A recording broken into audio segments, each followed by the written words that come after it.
ரங்கன் காலையில கிரவுண்டுக்கு வந்து பார்க்கும்போது கிரவுண்ட் கீப்பரோட பொண்ணு பேட்டிங் பிராக்டிஸ் பண்ணிக்கிட்டு இருக்கா. அதுவும் ரங்கன் எப்படி சொல்லி கொடுத்தானோ அதே மாதிரி டிரைவ் ஆடி பழகிக்கிட்டு இருக்கா.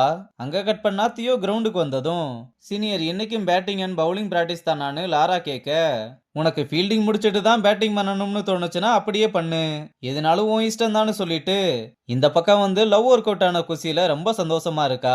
இங்க மாத்தையனும் ரொம்ப ஹாப்பியா கிரவுண்டுக்கு வர, அப்ப ஜாக்கி வேகமா ஏதோ சொல்ல வந்தா மாத்தையன் மண்டே ஆட்டிக்கிட்டு நிக்கிறத பார்த்து, டேய் இப்ப எதுக்கு மண்டை ஆட்டுறன்னு கேட்டா, டேய் போய் பால போடுறான்னு சொல்ல, டேய் நான் விக்கெட் கீப்பர்ரா என்ன பவுலிங் போட சொல்லிக்கிட்டு இருக்கேன்னு கேட்டா, ஏதோ ஒண்ணு பண்ணி தொலைடான்னு சிரிச்சுக்கிட்டே அங்க இருந்து போறான். லாஸ்ட் 35 எபிசோட்ல இந்த கேரக்டர் இப்பதான் சிரிக்கிறதையே பாக்குறேன். இங்க ரங்கன் லென்த்தை மார்க் பண்ணிட்டு, கேர்ள்ஸ் கிட்ட 10ல 6 இல்ல 7 பாலாவது லென்த்ல அடிங்க, அதே மாதிரி பேட்டர்ஸ் எல்லாம் இஷ்டத்துக்கு சுத்தாம சிங்கிள்ஸ் நிறைய எடுத்து ஸ்ட்ரைக்கர் ரொட்டேஷன் பண்ண பாருங்கன்னு மேட்சை ஸ்டார்ட் பண்ண, தங்கம் தான் ஃபர்ஸ்ட் ஓவர் போடுறா. ஆனா அவ போட்ட ஃபர்ஸ்ட் 3 பால்லயே 2 ஒய்டும் ஒரு லூஸ் பாலும் போட, ரங்கம் எல்லாத்தையும் நோட் பண்ணி தங்கத்தை கூப்பிட்டு, உன் மூடுக்கு ஏத்த மாதிரி இந்த ஸ்போர்ட்டை விளையாடிக்கிட்டு இருக்க, இது ஒரு தடவை இல்ல திரும்ப திரும்ப இப்படியே தான் நடந்துகிட்டு இருக்கு. நிறைய பிளேயர்ஸுக்கு லைஃப்ல நடக்கிறது கிரவுண்டுக்குள்ள அஃபெக்ட் ஆகாதுன்னு நினைப்பாங்க, ஆனா அது அப்படி இல்ல. நீ இங்க வர்றதுக்கு எவ்வளவு விஷயத்த கடந்து வந்திருக்கேன்னு எனக்கு நல்லா தெரியும். உன் பிரச்சனைய கிரவுண்டுக்கு வெளியே வச்சுட்டு வா, இல்ல வெளியே இருக்க பிரச்சனைய சால்வ் பண்ணிட்டு கிரவுண்டுக்குள்ள வா. நீ இவ்வளவு தூரம் வந்தது கிரிக்கெட்டுக்காக தான், அது யாருக்காகவும் எதுக்காகவும் அஃபெக்ட் ஆகக்கூடாதுன்னு அட்வைஸ் பண்ண. மேட்ச் முடிஞ்சதும் வாஷ்ரூமுக்கு வந்து கனவுல நடந்தது ரங்க சொன்னதையெல்லாம் நினைச்சு ரொம்ப ஃபீல் பண்ணி அழுதுட்டு, ப்ராப்ளமா ஃபர்ஸ்ட் சால்வ் பண்ணி ஆகணும்னு மூஞ்செல்லாம் கழுவி ஃப்ரெஷ் அப் ஆகிட்டு நேரா போய் மணிக்கிட்ட, நீ என் பெஸ்ட் ஃப்ரெண்டு தான், இப்போதைக்கு என் லைஃப்ல எந்த ஃபீலிங்ஸுக்கும் இடம் இல்லைன்னு சொல்றோம்னு மனசுல திரும்ப திரும்ப சொல்லிக்கிட்டே நோ சொல்லலாம்னு வர, ஆனா அவனை பார்த்ததுமே கனவுல பெஸ்ட் ஃப்ரெண்டை லவ் பண்ணா இவ்வளவு ஹாப்பியா இருக்கும்னு நான் நினைச்சு கூட பார்க்கலன்னு சொன்னதெல்லாம் ஞாபகம் வர, மணிக்கிட்ட எதையுமே சொல்லாம வேகமா அங்க இருந்து கிளம்பி போறா.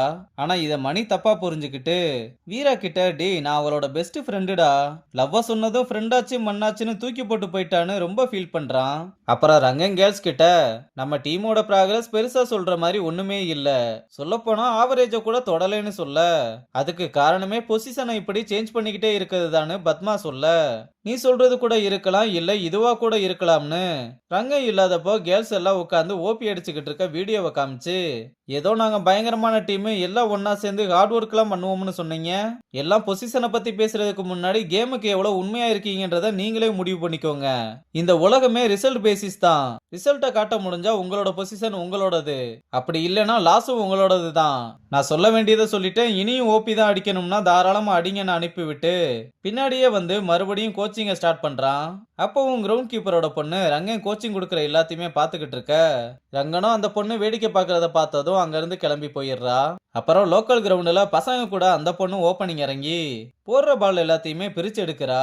அவ விளாடுறத பார்த்து ரங்கம் மிரண்டு போய் வீடியோ எடுத்து அந்த வீடியோவை துளசிக்கு அனுப்பிவிட்டு ஃப்ரீயா இருந்தா பேச முடியுமான்னு மெசேஜ் பண்றான். துளசியும் வீடியோவை பார்த்துட்டு ரங்கனுக்கு கால் பண்ண, அட்டன் பண்ணதுமே வீடியோ பாத்தீங்களா அவளுக்கு செம்ம டேலண்ட் இருக்குன்னு சொல்ல, நானும் வீடியோவை பார்த்தேன் ஃபைனலி கோச் மூடுக்கு வந்துட்டீங்க போலன்னு சொல்ல, அப்படிலாம் இல்ல இந்த பொண்ணு விளாடுறத பார்த்ததும் இந்த வீடியோவை யாருக்காவது அனுப்பணும்னு தோணுச்சு, எனக்கு டக்குன்னு மைண்டுக்கு வந்தது நீங்க தானே சொல்ல, அப்ப கிரிக்கெட் பத்தி பேசுறதுக்கு மட்டும்தான் கால் பண்ணுவியான்னு கேட்டதும், ஐயோ அப்படியெல்லாம் இல்லைங்க, நீங்க பெரிய மினிஸ்டர் சும்மா சும்மா டிஸ்டர்ப் பண்ணக்கூடாதுல, நெக்ஸ்ட் டைம் கண்டிப்பா கிரிக்கெட்டுக்காக பண்ண மாட்டேன், இப்ப நீங்க போய் உங்களோட ஒர்க்கை பார்க்கலாம் மேடம், பாய் மேடம்னு சொல்லிட்டு காலை கட் பண்றான்.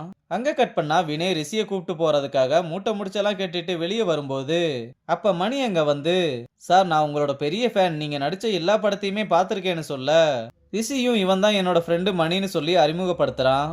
ஆனா வினய் மணிக்கு ஒரு ஹாய் கூட சொல்லாம இவன் என்ன இங்க பண்ணிக்கிட்டு இருக்கான்னு கேக்குறான். சார் ரிஷி என்கிட்ட அவன் லைஃப்ல நடந்த சில விஷயங்களை ஷேர் பண்ணான், நீங்க எதையுமே கேட்க ரெடியா இல்லைன்னு எனக்கு தெரியும், ஆனா தயவு செஞ்சு நான் சொல்றத ஒரு நிமிஷம் கேளுங்கன்னு சொன்னா, தம்பி இது எங்களோட ஃபேமிலி ப்ராப்ளம், இத பத்தி நான் யார்கிட்டயும் டிஸ்கஸ் பண்ண விரும்பல, இது ஆல்ரெடி நாங்க முடிவு பண்ணதுதான்னு சொல்லிட்டு கிளம்ப, சார் அவனோட ஆன்சைட்டி தானே உங்களுக்கு பிரச்சனை, இதுக்கு முன்னாடி அவன் தனியா எல்லாத்தையுமே ஹேண்டில் பண்ணிக்கிட்டு இருந்தான், ஆனா இப்ப நான் மட்டும் இல்ல மொத்த டீமும் அவன் கூட தான் இருக்கும், இப்ப ரொம்ப முக்கியமான மேட்ச் வருது, ரிஷிக்கு கண்டிப்பா அது பெரிய ஆப்பர்ச்சுனிட்டியா இருக்கும், நீங்க அவனுக்கு 2 சான்ஸ் சான்ஸ் குடுத்திருக்கீங்க. நான் இல்லைன்னு சொல்லல.